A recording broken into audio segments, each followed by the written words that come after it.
All right, all right, all right. What the Shriman legend cameo is going on here? म्हणजे अख्ख्या ट्रेलरमध्ये तर बऱ्याच सगळ्या गोष्टी आहेत ज्या मला भयंकर आवडलेल्या आहेत. लई भारी वाटलेल्या आहेत. पण त्यातल्या त्यात श्रीमान लेजंडचा कॅमिओ मला असं वाटतं सगळ्यात चेरी ऑन द केकवाला मोमेंट होता. आणि जेन्युइनली मला असं वाटतं, की मराठीतले जेवढे पण कंटेंट क्रिएटर्स आहेत, त्यापैकी माझा फेव्हरेट हा श्रीमान लेजंड आहे. I just love him as a content creator. I think ज्या लेव्हलची त्याची व्होकॅब्युलरी आहे, ती कोणीच मॅच करू शकत नाही. आणि त्याच्यामुळे एक हटके त्याचा तो एक पॉइंट असल्यामुळे याही चित्रपटामध्ये तो काहीतरी वेगळी व्हॅल्यू नक्कीच ॲड करेल असं मला वाटतंय. मला तर तो आता जेन्युइनली आधीच वाटतंय, की तोच स्वतः भूत असणार आहे. एनिवे गाईज, हे असले सगळे आपले जर-तरच्या गोष्टीसाठीच ट्रेलर असतो, की आपण आपल्या थिअरीज प्रपोज करायच्या असतात. सो तुमची थिअरी काय आहे? नक्की श्रीमान लेजंडचं कॅरेक्टर काय असणार आहे? ते तुम्ही कमेंट सेक्शनमध्ये कळवू शकता. सुरुवात करतोय आपण या trailer रिव्ह्यूला.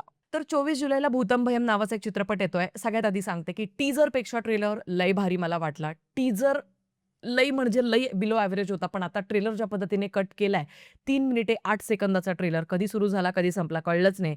And I just loved its editing style. म्हणजे ज्या पद्धतीने बीजीएम डिझाइन केलेलं आहे, मध्येच मिक्का सिंगचं गाणं आपल्याला ऐकायला येतंय आणि मराठीमध्ये मिक्का सिंगला गायला लावलंय. भाई म्हणजे अजून काय पाहिजे? फुल ऑन राडा होणार आहे 24 जुलैला बिकॉज आत्तापर्यंत मराठी चित्रपटसृष्टीमध्ये जी आपण हॉरर कॉमेडी जॉनराबद्दल जे बोलत होतो, म्हणजे तुंबाडची मंजुळेने तर आपल्या सगळ्यांना अगदीच कन्विन्स केलंय. त्याच्यानंतर आणखीन एक पुष्प माळलं जातंय आणि आणखीन काय पाहिजे सिनेफाइल्स कम्युनिटीकरता? यू जस्ट टेल मी म्हणजे तुम्हाला काय-काय पाहिजे असतं एका हॉरर कॉमेडी चित्रपटामध्ये? बाप टाइपची सिनेमॅटोग्राफी ती आपल्याला इथे दिसते. कारण 1 ते 2 सीन्स आहेत जे मला खूप जास्त आवडले. स्पेशली 2:39 ला एक सीन आहे जिथे रात्रीच्या काळोखामध्ये एक व्यक्ती पालखीमध्ये ती एक काठी असते ज्याच्यावरती एक देवाची मूर्ती असते बघा.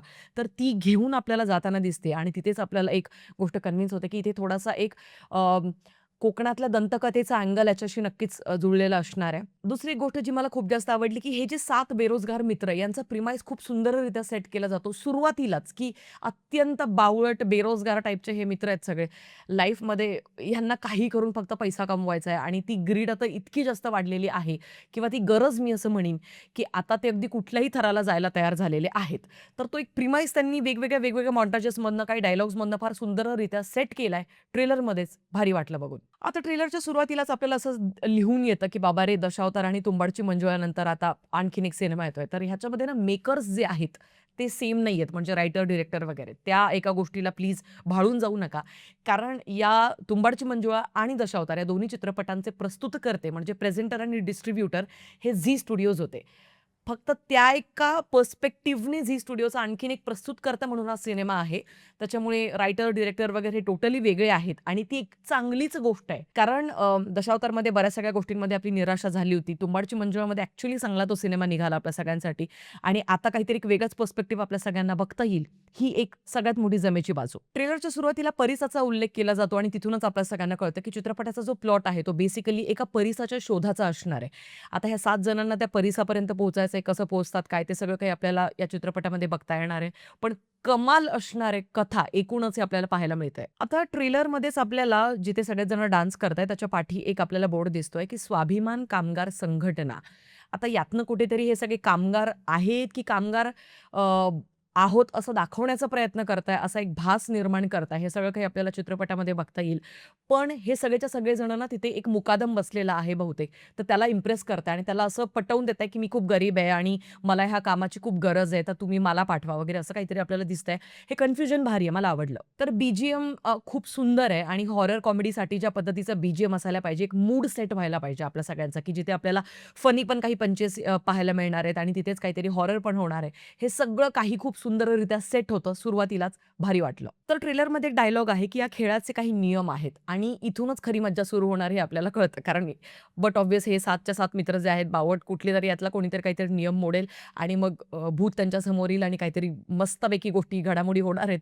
हे सगळं काही आपल्याला चित्रपटामध्ये बघता येईल. कारण यापैकीच कुणीतरी एकाने नियम मोडल्यानंतर मग तो कसा झपाटून जातो किंवा कशा पद्धतीने वाईट नजर लागते किंवा कशा पद्धतीने त्याला शाप लागतो. त्याच्यानंतर तो कशा पद्धतीने वागायला लागतो आणि मग बाकीचे मित्र त्यांची कशा पद्धतीने दमछाक होते, सगळं काही आपल्याला बघता येईल. त्याचमुळे माझा खूप जास्त विश्वास आहे ॲक्चुअली ह्या चित्रपटावरती.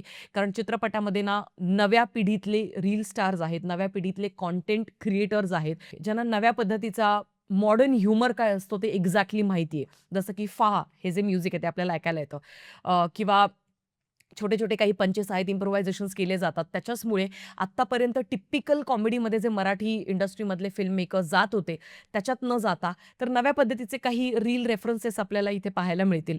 ते पण एक भारी गोष्ट मला वाटली. या चित्रपटामध्ये बरेच सगळे सबप्लॉट्स असणार आहेत आणि ही या चित्रपटाची आणखीन एक जमेची बाजू मला वाटते. कारण चित्रपटाच्या ट्रेलरमध्येच आपल्याला दंतकथेचा रेफरन्स मिळतोय. म्हणजे ट्रेडिशनल फोक कल्चर जे कोकणातलं आहे, तर त्याच्याबद्दल बोललं जातंय.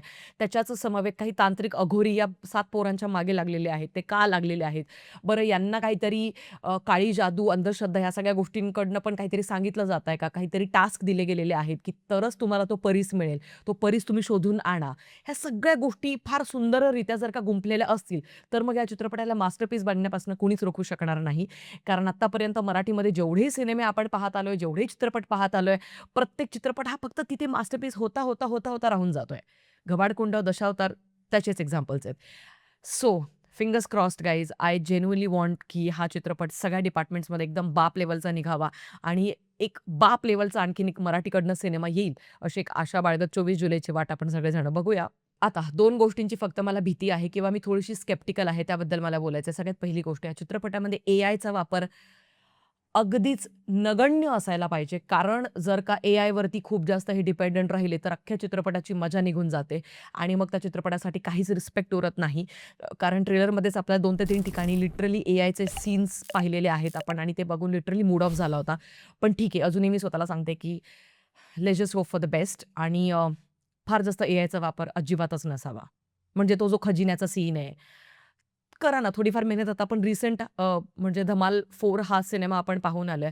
तो सिनेमा किती वाह्यात असू द्या, किती बावट असू द्या, चक्रम सिनेमा असू द्या, पण त्यांनी तो जो खजिना-बिजिना दाखवलाय, ते सगळं रिअल दाखवलंय. कमीत कमी ते तरी आपण एक्स्पेक्ट करतो, की या सिनेमामध्ये तसं काही दाखवावं. दुसरी एक गोष्ट, की या सिनेमाने ना हॉरर जेवढे पण एलिमेंट्स दाखवावेत, तर ते खूप क्लिशे झोनमध्ये नाही जायला पाहिजे. जेन्युइनली काही जंप स्केअर्स वर्क व्हायला पाहिजे आणि आपल्याला थोडीफार भीती तरी वाटायला पाहिजे. ऑफकोर्स हॉरर कॉमेडीचा पांघरूण तुमच्याकडे असल्यामुळे सारवासारव नक्कीच केली जाऊ शकते. पण तरीसुद्धा काही ठिकाणी थोडेफार जंप स्केअर्स आपण डिझर्व्ह करतो यार ॲज अन ऑडियन्स म्हणून. So this was all all about this trailer. Bhootam Bhayam या चित्रपटाच्या ट्रेलरबद्दल तुमचं काय म्हणणं आहे? तुम्ही कमेंट सेक्शनमध्ये नक्कीच कळवू शकता. आणि श्रीमान लेजेंडच्या कॅमिओबद्दल बोला काहीतरी. सगळ्यात आधी सांगा बरं तुम्ही त्याला कुठे ओळखलंय? कमेंट सेक्शन खुलं आहे तुम्हा सगळ्यांसाठी. भेटूया पुढच्या व्हिडिओमध्ये. तोपर्यंत काळजी घ्या. Peace out.